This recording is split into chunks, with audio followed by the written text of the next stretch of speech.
15. El hábito de obedecer. Pasaje guía. Si guardáis mis mandamientos, permaneceréis en mi amor, como yo también he guardado los mandamientos de mi Padre y permanezco en su amor. Juan 15:10.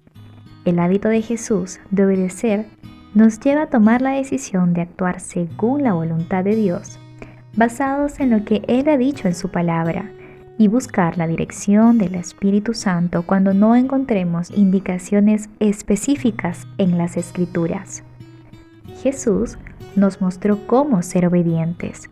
Jesús siempre, en toda circunstancia, obedeció al Padre. Su vida fue un sí a su voluntad. El impacto de Jesús fue el resultado de su total e instantánea obediencia. Nuestra salvación dependió de la obediencia de Jesús. Tuvo muchas oportunidades de evitar la voluntad del Padre, pero no lo hizo. Entonces Jesús fue llevado por el Espíritu al desierto para ser tentado por el diablo, y después de haber ayunado 40 días y 40 noches, tuvo hambre. El tentador se acercó y le dijo: «Si eres hijo de Dios, di que estas piedras se conviertan en pan». Pero él respondió y dijo: «Escrito está, no solo de pan vivirá el hombre, sino de toda palabra que sale de la boca de Dios». Entonces el diablo le llevó a la santa ciudad, le puso de pie sobre el pináculo del templo y le dijo: «Si eres hijo de Dios, échate abajo, porque escrito está, a sus ángeles mandará cerca de ti y en sus manos te llevarán, de modo que nunca tropieces con tu pie en piedra». Jesús le dijo: «Además, está escrito, no pondrás a prueba al Señor tu Dios». Otra vez, el diablo le llevó a un monte muy alto y le mostró todos los reinos del mundo y su gloria, y le dijo: «Todo esto te daré si postrado me adoras». Entonces Jesús le dijo: «Vete, Satanás, porque escrito está, al Señor tu Dios adorarás y a Él solo servirás». Entonces el diablo le dejó, y he aquí los ángeles vinieron y le servían. Mateo 4:1-11. Satanás tentó a Jesús ofreciéndole 3 alternativas para evitar la cruz. Jesús luchó para obedecer a Dios. Obedecer no siempre es fácil. Satanás nos obligará a dar pelea. Nuestra carne va a luchar. Desde entonces Jesús comenzó a explicar a sus discípulos que le era preciso ir a Jerusalén y padecer mucho de parte de los ancianos, de los principales sacerdotes y de los escribas, y ser muerto y resucitar al tercer día. Pedro le tomó aparte y comenzó a reprenderle diciendo: «Señor, ten compasión de ti mismo, jamás te suceda esto». Entonces él, volviéndose, dijo a Pedro: «Quítate de delante de mí, Satanás. Me eres tropiezo porque no piensas en las cosas de Dios, sino en las de los hombres». Mateo 16:21-23. Aún los discípulos más allegados a Jesús intentaron que Él evitara el camino hacia la cruz. Satanás puede usar a quienes tienen buenas intenciones para impedirnos hacer lo que el Padre nos ha mandado. Jesús nos hace saber que la obediencia tiene un costo. «Padre, si quieres, aparta de mí esta copa, pero no se haga mi voluntad, sino la tuya». Lucas 22:42. En el jardín de Getsemaní, el Padre le mostró a Jesús el costo de su misión. Jesús volvió a responder: «Sí, lo pagaré». Hay un precio por la obediencia. Frecuentemente, la obediencia requiere que abandonemos nuestra conveniencia y comodidad en el altar del sacrificio. La base de Jesús para obedecer fue las Sagradas Escrituras. Después de esto, sabiendo Jesús que ya todo se había consumado para que se cumpliera la Escritura, dijo: «Tengo sed». Juan 19:28. Jesús conocía el Antiguo Testamento y comprendía lo que Dios deseaba que él hiciera por medio de las Escrituras. Conocer la palabra de Dios nos ilumina acerca de lo que Dios requiere de nosotros. La obediencia es nuestra respuesta correcta a las Escrituras. ¿Cuáles son los enemigos del hábito de obedecer? 1. La carne. No deseo hacer eso. 2. Satanás. Hay un camino más fácil.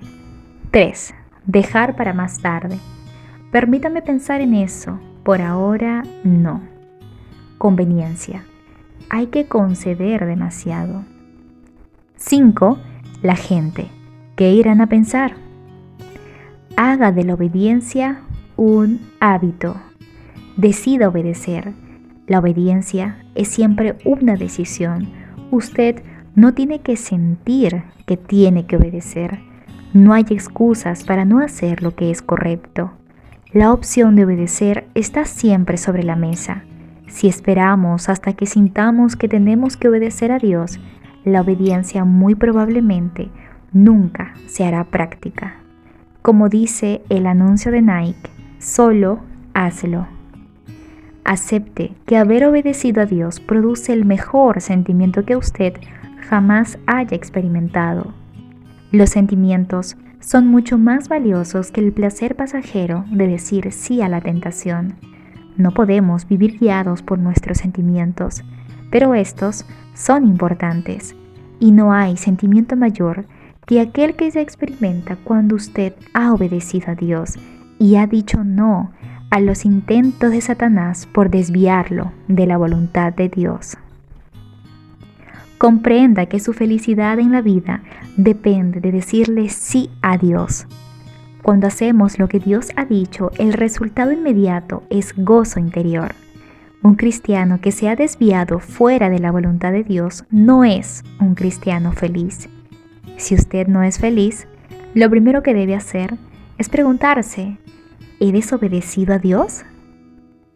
Haga una lista de temas sobre los cuales las Escrituras muestran claramente cuál es la voluntad de Dios para su vida. Conocer las enseñanzas claramente reveladas en la Biblia permite tener una mayor claridad sobre asuntos específicos que no están tratados en las Escrituras. Usted no puede esperar la dirección de Dios si antes no ha obedecido a los mandatos que aparecen de modo claro y específico en la Biblia. Reconozca que cuando usted obedece a Dios, su poder es liberado. El poder de Dios para nuestra vida está ligado a nuestra obediencia. El grado de obediencia llega a ser el objetivo del poder de Dios. Para los asuntos no claramente expresados en las Escrituras, busque un principio bíblico y pida al Espíritu Santo que le provea paz o falta de paz acerca de una decisión en particular. El Espíritu Santo le proveerá paz o pondrá un sentimiento de inquietud en su espíritu, una emoción que dice, detente, algo no está bien. Los principios expresados en las Escrituras siempre nos ayudarán a decidir qué hacer. Recuerde que cuando decidió ser cristiano, usted renunció al derecho de hacer las cosas a su manera. Con frecuencia escuchamos a la gente decir, es mi vida, yo puedo hacer con ella lo que quiero. Un cristiano no puede decir lo mismo. Nuestro cuerpo, mente, emociones y voluntad pertenecen al Señor. Nosotros no somos los dueños de nuestras almas, ni los señores de nuestro destino. Solo Dios tiene el control de nuestra vida. Confiese la desobediencia inmediatamente y diga sí a la voluntad de Dios. Cuando usted sabe que ha desobedecido a Dios, deje de hacer lo que está haciendo y haga lo correcto. Pida a Dios perdón por no obedecerlo. Agradezca a Dios que Él siempre ofrece una segunda oportunidad. Comience inmediatamente haciendo lo que Él le ha dicho que haga. Tome en cuenta que la obediencia trae el favor de Dios sobre su vida. El favor de Dios es la afirmación y la aprobación de Dios a su obediencia. Ese favor divino crea una atmósfera en la cual convergen las instrucciones divinas y la protección de Dios para su vida. Viva en un ambiente en el cual se anima y estimula la obediencia a Dios, entre ellos la iglesia, el estudio de la Biblia, un grupo al cual usted tenga que dar cuentas, un tiempo diario con Dios, la adoración y la lectura de libros cristianos. Su medio ambiente hará toda la diferencia en sus deseos de obedecer a Dios. Cuando usted se rodea con elementos que alimentan a obedecer a Dios, hacer lo correcto llega a ser lo más atractivo y deseable